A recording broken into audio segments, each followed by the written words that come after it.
भाऊ, आज कंधार नगरपालिकेची सर्वसाधारण सभा जवळपास 4 तास चालली. या सभेमध्ये नेमक्या कंधार शहराच्या विकासासाठी कोणते ठराव घेण्यात आले आणि काय चर्चा झाली? आज दिनांक 17 फेब्रुवारी रोजी नगरपरिषदेची सर्वसाधारण सभा झाली. त्यामध्ये मुख्यतः विषय होते आपल्या कंधार शहराचा एक रिव्हिजनचा विषय होता. त्याच्यानंतर काही ठिकाणी आरक्षण आहे आपल्या शहरामध्ये, त्यामुळं आपल्याला इथं घरकुल योजना भेटत नाही बऱ्याच लोकांना, गरीब लोकांना. ते आरक्षण काढण्यासाठी एक मुद्दा सभागृहापुढे होता. त्यानंतर कंधार शहरातील स्वच्छता आणि पाणी पुरवठा या विषयावर सुद्धा नगरपालिका सदस्यांनी चर्चा केली. त्यानंतर कंधार शहराच्या हद्दवाढीचा सुद्धा विषय होता याच्यामध्ये, त्यावर पण चर्चा झाली. त्याच्यानंतर घरकुलाकरता नवीन काही अजून स्कीम आलेली आहे, जे की मागच्या काळात संपली होती. आता ती नवीन एक स्कीम आली, त्यामुळं तोही मुद्दा सभागृहापुढे होता. त्याच्यानंतर आपल्या कंधार शहरामध्ये जे आता पाणी चालू आहे, बऱ्याच लोकांची मागणी अशी आहे की आम्हाला एक दिवस तरी पाणी यायला पाहिजे. त्यासाठी आपण नवीन काही पाण्याच्या टाकीचा प्रस्ताव आपण शासनाकडे नवीन सादर करालो, जेणेकरून आपल्याला भविष्यामध्ये पाण्याची अडचण पुन्हा येणार नाही. अशा हिशोबाने आपण मीटिंगमध्ये प्रस्ताव तयार करून शासनाकडे सादर करायचा आहे. ते ठराव झाला आज. त्याच्यानंतर आपल्या स्मशानभूमीमधला शेड आहे, ते 2 ह्याचा आहे केलेला पहिले, तसाच एक शेड आपल्याला बाजूला करायचं तिथं, आणि त्याचं थोडक्यामध्ये विस्तारीकरण करायचं. बसण्याची व्यवस्था, पाण्याची व्यवस्था, टॉयलेटची व्यवस्था. आणि त्याच्यानंतर आपल्या कंधार शहरामध्ये बऱ्याच ठिकाणी सार्वजनिक शौचालय नाहीत, त्यांचा पण हा विषय इथं होता याच्यामध्ये.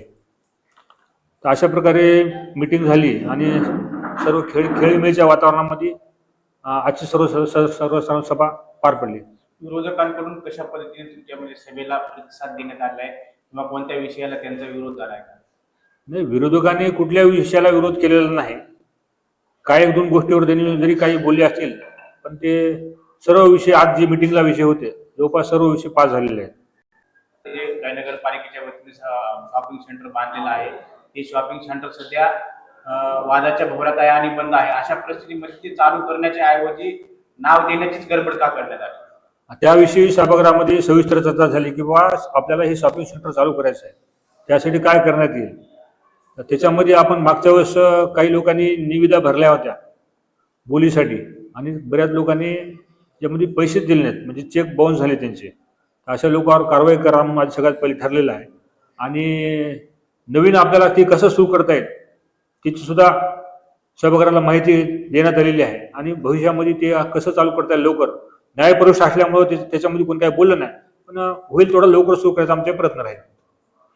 बेघर लोकांना घरकुल योजना कंधार शहरातील सर्व नागरिकांना कळविण्यात येते की ज्या नागरिकाकडे स्वतःची जागा नाही व ज्यांना प्रधानमंत्री आवास योजनेचा लाभ घ्यायचा आहे, त्यांनी जवळच्या ग्राहक सेवा केंद्रात किंवा सेतू केंद्रावर जाऊन फॉर्म भरून घ्यावे व काही अडचण झाली तर प्रधानमंत्री आवास योजना विभाग नगर परिषद कंधारला संपर्क करावे. त्यांचा मोबाईल नंबर आहे 96 042 080 60. या अगोदर जे बेघरांचे होते त्या संदर्भामध्ये फॉर्म भरून घेतलेले आहेत, ते फॉर्म आता रिजेक्ट झाले नाही. आता हे नवीन आता योजना आलेली असल्यामुळं आता हे दुसरून थोडं आवाहन करण्यात आले. पहिल्याचं काही माहिती नाही मला. आज कंधार नगरपालिकेची सर्वसाधारण सभा झाली. ही सभा जवळपास 4 घंटे चालली. या सभेमध्ये नेमके कंधार शहराच्या विकासासाठी कोणकोणते विषय घेण्यात आले आणि सत्ताधाऱ्यांकडून कशा पद्धतीने तुम्हाला विरोधकांना प्रतिसाद मिळाला? आज 11:30 वाजता ही सर्वसाधारण सभा चालू झाली. आम्ही जे विषय 13 लोकांनी सह्या करून दिले होते ते सर्व विशेष पत्रिकेवर घेऊन, अजेंड्यावर घेऊन सर्व ठराव पास झाले. विकासाचे ठराव, कामाचे ठराव, त्याचे व्यापारी संकुलन आहे, व्यापारी संकुलनमध्ये काही कामं करायची आहेत. जुना व्यापारी संकुलन का बंद पडला त्याच्याबद्दल एक प्रश्न होता. ते प्रश्न नगरपालिकेच्या आर्थिक नगरपालिकेचे नुकसान होत होतं, म्हणून व्यापारी संकुलनाचं काम आम्ही घ्यायला लावले. संबंधित लोकांवर काय कारवाई केली, काय काय झालं आहे, हे सगळ्या गोष्टीवर सविस्तर चर्चा झाली. विषय 25 असल्यामुळे त्याच्यामध्ये सगळ्या सविस्तर चर्चेमध्ये सर्वांनी साथ दिली.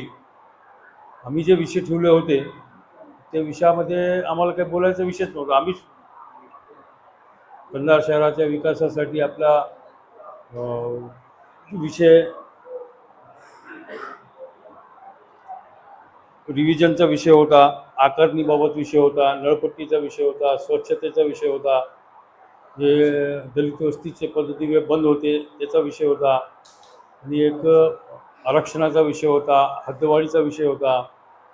सर्व विषयामध्ये आमचे नेते सर्ववासी अजितदादा पवार यांना सर्वप्रथम श्रद्धांजली घेऊन मीटिंगची सुरुवात झाली, सभेची सुरुवात झाली.